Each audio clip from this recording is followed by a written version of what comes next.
Hey everyone, Dr. Prodigy here, and today I'm going to talk about Splatoon 2 drama, specifically drama between TOs and top players. It's been happening recently. Now I actually have a lot of knowledge on this topic as I've been both a TO and a top player.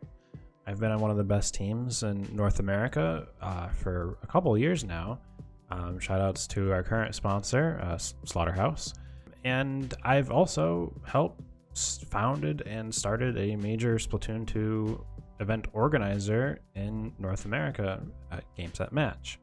Quick note, I am no longer affiliated with GameSet Match, so none of the things I discuss here or statements of mine represent those of GameSet Match. Additionally, what this video is going to focus on a lot is a different organization, an organization by the name of InkTV. Now, InkTV has had to deal with a lot of crap over the years. Specifically, they've had to deal a lot with unfair criticism coming from the community, and sometimes as a result of this, they kind of get a little bit fed up with things. So that being said, for this video, just remember some of the things that we're going to be discussing are things that InkTV is familiar with and have dealt with before. However, as I think I will explain coming up, things are a little different this time. Of course, this really should never have to be stated, but I'm going to state it anyway. Do not start any sort of witch hunts or attack people or go look up anything after this video to go put people down. That's only going to make things worse, and honestly, we're better than that. Everyone's better than that, so just don't do it. So what happened? What is this drama? InkTV recently announced their Splatoon World League, which is a tournament for January of 2020, and it's a ladder format. So what exactly is a ladder format? The ladder format works as a pseudo matchmaking system. Teams can use the ladder to search for matches, and after the match is played, report either a win or a loss. Teams that win more matches will place higher in the ladder, and teams that lose more matches will place lower in the ladder. By the end of the ladder, usually how it works is the top teams are selected to go into some sort of elimination bracket to eventually crown the winner. Now, the Splatoon World League ladder was kind of confusing even for a ladder standard, but we'll get into that in more detail in a little bit. Meanwhile, the competitive community hasn't had a major meaning a high quality event with quality tournament organizers, henceforth called TOs, and a high quality broadcast.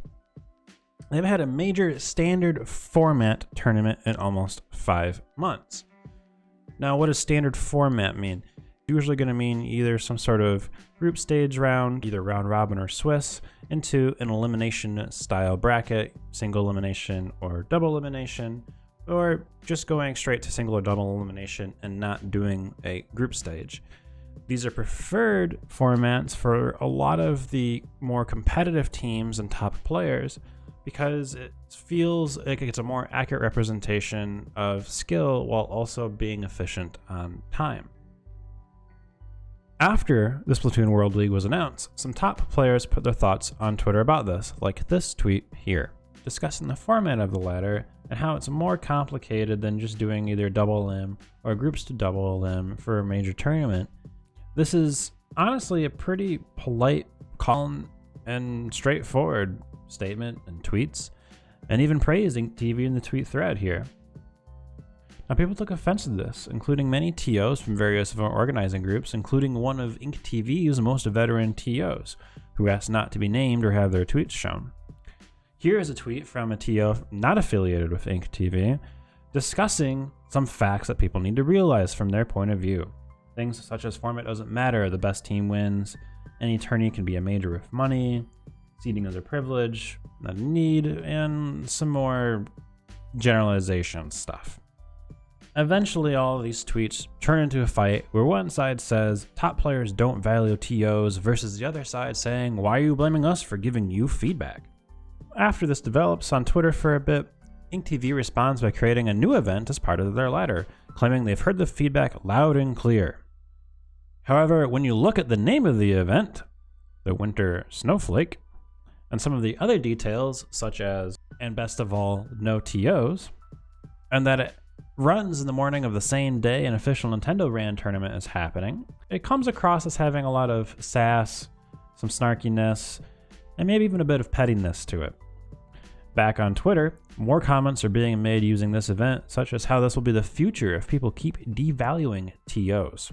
This now upsets top players who feel like they're now being attacked for no reason, and social media arguments and fights pop up all over. So that's what happened.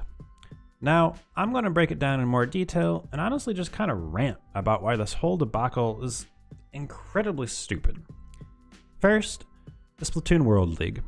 To be quite honest, I don't think it was marketed and explained that well. The leader of Ink TV currently, who goes by the name of Black, has put in a ton of work making Splatoon World League a possibility that honestly uses some really cool ideas and implementation. However, what people saw was confusing. There are some teaser videos that give the vibe that something big is coming from Ink TV. Then the official announcement comes. A ladder style event where 3 2-hour ladders a day, every day, but it's all the same ladder, and at the end of the month, the top 6 teams in the ladder will be invited to a final. Was that difficult to image for you? Because reading that doesn't make much sense. Also, what's the prize for the final? What happens if you get invited to the top 6 and win that? As far as I know, as of making this video, there is none that it has been at least shared publicly, other than bragging rights. On top of this, it was announced less than a week before it started, making it seem like it wasn't the polished product that it might actually be. I say might because it literally just started yesterday and will run the rest of the month. Also, some of the issues with the event might be more due to the website that they use, Battlefy and Ink TV working around those restrictions in terms of why the format's confusing and having the ladder being broken up into 3 different 2-hour periods a day. But regardless, that's how it's structured. Lastly for this, the top players for the community have been pretty vocal about wanting a standard format, standard being, again, some sort of group stage into single or double elimination, if not straight up a single or double elimination bracket from the beginning. They wanted this format for a major event for weeks, if not a month or two. They've been pretty vocal about this in Discord servers, on Twitter, and it's been a pretty big discussion. This means that this part of the community is now extra confused and a bit frustrated about why we're getting a ladder rather than a double elim or group stage major, which leads me to my second main point. The top players tweeting about wanting double elim or another standard format major. I honestly do not understand why a straightforward sharing opinions and giving feedback tweet that was not rude or demeaning at all started all of this. Especially considering that Sendao himself is a TO and has been for a while. Let's be honest, being a TO is a thankless job. Event organizers lose money running these things, and it's mainly because the competitive Splatoon community is spoiled and will only play in free-to-play tournaments. TOs have to deal with all the negative people, some of which who give you literal months of headache, speaking from multiple personal experiences when I was still a TO, and people will call you every name in the book. It's not a job for thin-skinned people, let alone a job at all. It's something that TOs do because they're passionate and care about Splatoon 2 and the integrity of competition, and the good organizers have the skill set to do this well and to show it off. However, these tweets were not the hill to die on. It was straightforward feedback that was discussing why people wanted this and was cordial. Sure, some others latched onto it to talk down on Ink TV, but 1, that absolutely cannot be blamed on top players, and 2, Sendao himself said that he likes Ink TV and thinks they run good events. But dear lord, the way TOs responded to this was dumbfounding.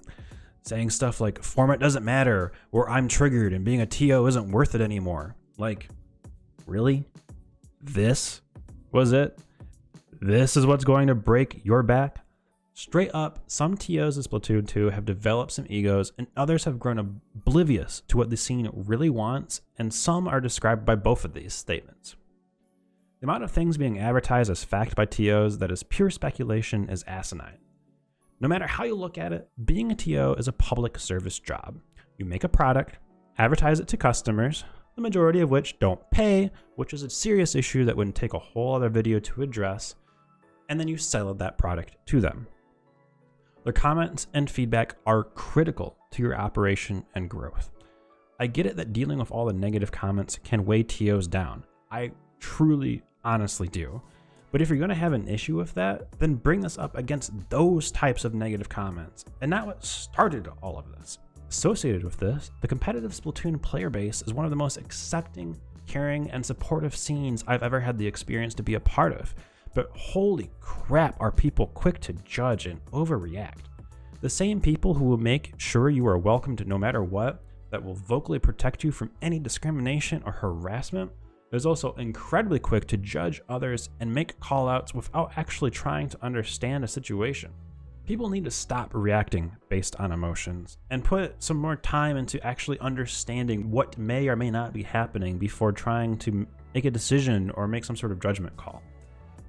And third, the Winter Snowflake Tournament. Now, I've gotten to know Bleck, again the current leader of InkTV, quite a bit. So when I saw this event, I had a pretty good laugh. It really is the perfect Bleck style response. However, I must admit it comes across as tone deaf. There was already a bunch of overreacting call-out posts happening on Twitter, and then this event was made. Is this Bleck's fault? I guess in a way. But just as much as these top player tweets talking about the format and criticism of the latter should be isolated from all of the negative criticism and crap thrown at TOs from other groups of players and how those groups have handled their feedback or criticism, this event should be separated from all of the call-out posts being made about the top players on Twitter. Both of these things should be isolated and looked relatively in a vacuum. However, the issue is that some of the InkTV TOs themselves were involved with some of those tweets against top players, so thus it can't entirely be separated, and it felt somewhat personal. For me, I still find this event funny, and given different circumstances, I bet it would have been a perfectly acceptable response. But unfortunately, it just, again, felt kind of tone deaf. To summarize, all of this could have been avoided if people weren't so quick to be offended or to judge others. The vast majority of this was overreaction, and people being defensive for no reason. To be blunt, as someone who has experience as both a TO and a top player, usually it's the players who are guilty of these things. But this time, it was the TOs. Now, what can we really learn or take away from all of this? Because while drama's fun to talk about and everything like that, there's really no point in discussing it unless there's some sort of lesson or something that we can use to grow from this. Now, a few TOs have clarified a bit, saying that specifically the thing that they didn't like was that these comments and feedback were made publicly on social media rather than directly asking in DMs. In my experience, most of this feedback has been given before in DMs or in feedback channels in Discord because, as mentioned earlier, it's something that top players have been talking about for a while now. The organization that I started has received lots of useful feedback, some of which from these same top players on Discord. Additionally, if you want feedback through these means instead of Twitter, why not start it that way by starting the conversation yourself, which is something I did a lot back when I was still a TO. Social media is a great place for thoughts and opinions to reach a lot of eyes and to start some community-wide discussion.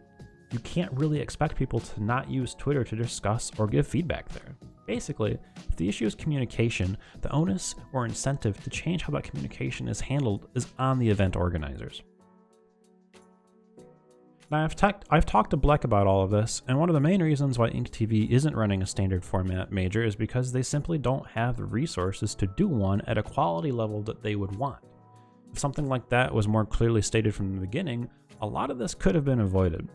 Since I started working on this video, Bleck has made a more formal response explaining some things, including that for him personally, he would rather run events with formats that he enjoys, and double elimination simply is just not one of those formats. He also says that if the community wants double elim from InkTV though, he will provide it, but will run those events on an auto-modded system rather than a TO-ran system because of said lack of resources. Honestly, a perfectly fine compromise. InkTV has always been more focused on fun events than super serious ones anyway, so this fits their branding better. And perhaps now would be a good time to offer help and to be a TO yourself to help InkTV run more of these standard events that people want. Most importantly, the vast majority of people who are involved in this community want to see it grow and become bigger. People have opinions because they care about something enough to think and make comments about it. Viewers, players, and TOs all gain by working together to support what we love. So let's not be so quick to aggressively make call-out posts, to get angry on others' behalves, or to try to put blame on certain groups of people. In the end, we all share the same goal, sharing with others why we love competitive Splatoon. Now, if you like this video and you want to know more about the competitive Splatoon 2 community, you can catch me streaming live on Twitch, you can follow me on Twitter, or you can even check out my Discord channel, all of which will be linked down below. If you want to see more Splatoon 2 videos on my YouTube, make sure you comment, like, subscribe, and let me know that you want to see those videos. Until then, you can catch me streaming competitive Splatoon 2 gameplay live on my Twitch channel. Thank you so much for watching.